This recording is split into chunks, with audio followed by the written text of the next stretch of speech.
मान्सूनची वाट तर सगळेजण पाहतायत, पण तो आणखी 4 ते 5 दिवस सक्रिय होणार नाहीये. म्हणजे आणखी 4 ते 5 दिवस महाराष्ट्रात मान्सून पाहायला मिळणार नाहीये.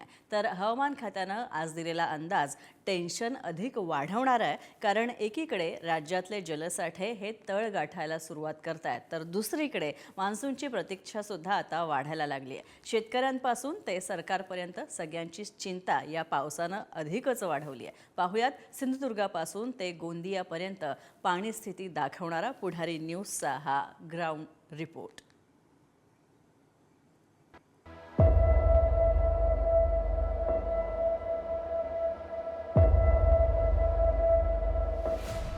हा कोरडा तलाव आहे सिंधुदुर्गातला. तिथं एरवी जूनमध्ये धो पाऊस पडतो. एरवी पावसात पुरानं दुथडी भरून वाहताना ज्या कोल्हापूरच्या पंचगंगा नदीला पाहतो, त्या नदीनं तळ गाठलाय. हे कोरडं पडलेलं विराट पाणलोट क्षेत्र आहे साताऱ्याच्या कोयनेचं, जे पावसात भरून वाहू लागतं. धरणांचा जिल्हा म्हणून ओळख असलेल्या नाशिकच्या धरणातलं कोरडं पडलेलं हे पात्र आहे. जळगावातल्या धरणगावचा तलाव असा कोरडा ठाक पडलाय.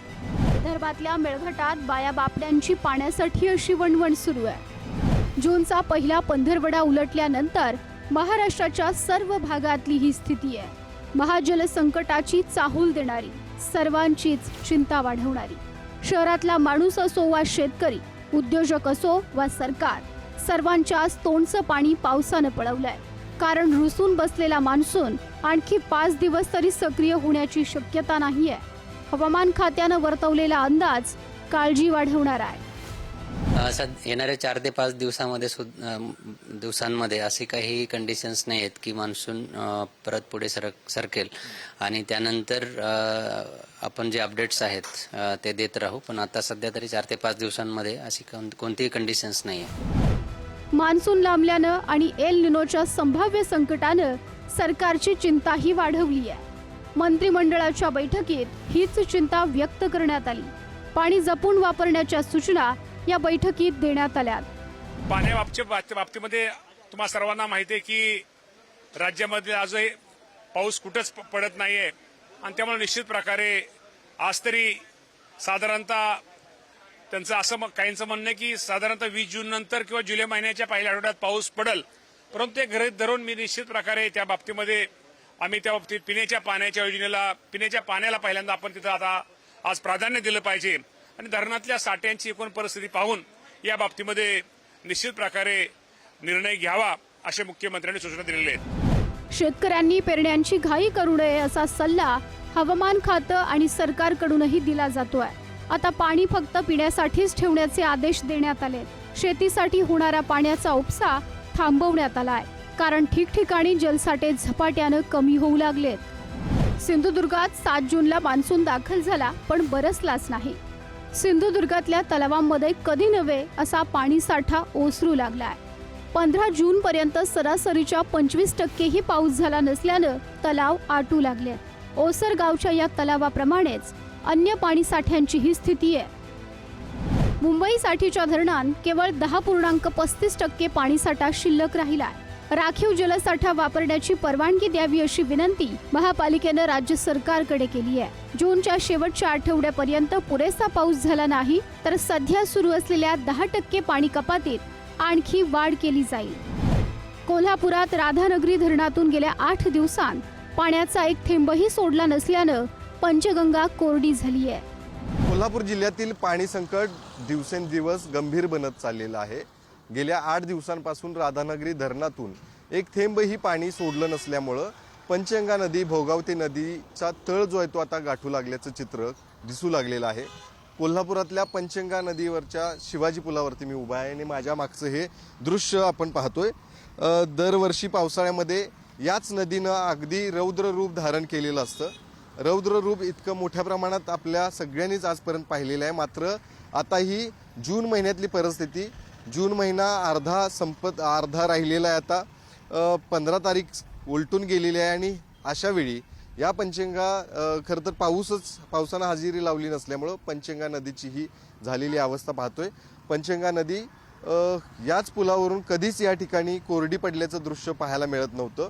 मात्र आता ही पंचगंगा नदी हळूहळू कोरडी पडायचं या ठिकाणी चित्र पाहायला मिळत आहे. कोयनेतील पाणीसाठा कमी झाल्यानं सांगलीत कृष्णा नदीतून पाणी उपसा बंद करण्यात आलाय. शेती उद्योग, खासगी उद्योग, औद्योगिक वसाहती आणि कृषी पंपांसाठी पाणी उपसा बंद करण्यात आलाय. जूनचा निम्मा महिना लोटला तरी अद्याप मान्सून महाराष्ट्रात दाखल झाला नाही. तसेच कोयना धरणातील देखील पाणीसाठा कमालीची घट झाली आहे. त्यामुळे कृष्णा नदीमधून होणारा जो उपसा आहे त्याच्यावरची बंदी घातण्यात आलेली आहे. कृष्णा नदीमधून केवळ पिण्याच्या पाण्यासाठीच उपसा करण्यास परवानगी देण्यात आलेली आहे. शेती, खासगी उद्योग आणि औद्योगिक क्षेत्रासाठी केला जाणारा पाणी पुरवठा बंद करण्यात आलेला आहे. तसेच सातारापासून सांगलीपर्यंत कृष्णा नदी काठावर असणाऱ्या विद्युत पंपांचे विद्युत पुरवठा देखील जलसंपदा विभागाने खंडित केलेला आहे. सध्या आपण जर कृष्णा नदीची पाणी पातळी बघितली तर कमालीची खालावलेली आहे. या ठिकाणी उपलब्ध असणारा पाणीसाठा केवळ पिण्याच्या पाण्याचा पुरवठा करण्यासाठीच उपसा करण्यास जलसंपदा विभागाने परवानगी दिलेली आहे. 15 जून पासून कृष्णा नदीमधील जो शेती, खासगी उद्योग आणि औद्योगिक क्षेत्रासाठी पुरवठा होणारा पाणी पुरवठा आहे तो बंद करण्यात आलेला आहे. तसेच जलसंपदा विभागाचे निरीक्षक आहेत त्यांनी देखील कृष्णा नदी काठावर ठिकठिकाणी पाहणी देखील सुरू केलेली आहे. पुणे जिल्ह्यातही पाण्याचं संकट घोंगावू लागलंय. पवना धरणात 20.40% पाणीसाठा उरलाय आणि तो गतवर्षीपेक्षा 6% कमी आहे. नाशिकमध्ये आतापर्यंत पाणी टंचाईची झळ बसली नसली तरी नाशिककरांना पुढच्या आठवड्यापासून पाणी कपातीला सामोरं जावं लागू शकतं. नाशिकमध्ये आठवड्यातून एक दिवस पाणी कपात करण्याचा प्रस्ताव तयार आहे. आयुक्तांनी शिक्कामोर्तब केलं की पाणी कपात लागू होऊ शकते. जळगावच्या धरणगाव शहरातील ऐतिहासिक तेली तलाव कोरडा पडलाय. जळगाव जिल्ह्यात बोरवेल आणि विहिरींची जलपातळीही घटली आहे. चाळीसगाव तालुक्यातील 14 पैकी 6 धरणं कोरडी ठाक पडली आहेत तर 8 प्रकल्पांमध्ये 20% कमी पाणी साठा आहे. मराठवाड्यात संकटाची चाहूल लागली आहे. हिंगोली जिल्ह्यातील 30 पैकी 28 लघुसिंचन तलावांनी तळ गाठलाय. हिंगोली जिल्ह्यामध्ये पाणी टंचाईचं संकट हे दिवसेंदिवस गडद होत चाललेलं आहे. जून महिना संपत आलेला आहे. अशा स्थितीमध्ये देखील अद्यापपर्यंत जिल्ह्यामध्ये पाऊस नाही आहे. त्यामुळं जिल्ह्यातील तलाव असेल, लघुसिंचन तलाव जे आहेत आणि धरणं जे आहे याची देखील पाणी पातळी देखील कमी झाली आहे. आपण हिंगोली शहरापासून जवळ असलेल्या एका तलावामध्ये आहोत. दरवर्षी जर या तलावामध्ये पाहायला गेलं तर मोठ्या प्रमाणात पाणी राहायचं. मात्र आज घडीला जे आहे या तलावानं तळ गाठलेला आहे. कारण याच तलावावर जे आहेत आजूबाजूचे खेडे असतील आणि हिंगोली शहराचा काही भाग जो आहे त्यावर डिपेंड आहे. मात्र आज स्थितीला जे आहे त्या तलावानं तळ गाठला आहे. त्यामुळे या तलावाचा ज्या गावाला फायदा होता त्या गावामध्ये पाण्याचं संकट निर्माण झाले आहे. हिंगोली जिल्ह्यामध्ये असलेले 30 लघुसिंचन तलाव यापैकी 28 लघुसिंचन तलाव जे आहे तर जोत्याखाली आहेत. कारण म्हणजे तळ गाठलेला आहे. आणि हिंगोली जिल्ह्यात जे सिद्धेश्वर धरण आहे, सिद्धेश्वर धरणामध्ये जे आहे तर आज घडीला 0% पाणीसाठा आहे. आणि येलदरी धरणाची देखील जी पाणी पातळी आता पूर्णतः घटलेली आहे. त्यामुळे अशीच परिस्थिती जर काही दिवस राहिली तर निश्चितच हिंगोली जिल्ह्यामध्ये जलसंकट निर्माण होण्याची शक्यता आहे. विदर्भात वाशिम जिल्ह्यात नदी नाले, विहिरी आणि इतर जलस्रोत कोरडे आहेत. त्यामुळे पशुपालकांच्या अडचणी वाढल्यात. जनावरांना पाणी टंचाईचा फटका बसला असून पिण्याच्या पाण्यासाठी भटकंती करावी लागते. मेळघाटात भीषण पाणी टंचाई जाणवू लागली आहे. मोरगड गावात नदीपात्रात अक्षरशः खड्डे खोदून गावकरी पाणी काढतात. पाण्यासाठी चाललेला हा आटापिटा विदारक स्थिती दाखवतोय. विदर्भात तलावांचा जिल्हा असलेल्या गोंदियात धरणं कोरडी पडली आहेत. धरणात पाण्याचा ठणठणाट दिसू लागलाय. धान पिकाचा आगार असलेल्या या जिल्ह्यात पाण्याची टंचाई दिसते. कोकणापासून विदर्भापर्यंत सगळीकडे पाण्याचं संकट गडद होऊ लागलंय आणि पावसाच्या ढगाऐवजी संकटाचे ढगच दिसू लागलेत. ब्युरो रिपोर्ट, पुढारी न्यूज.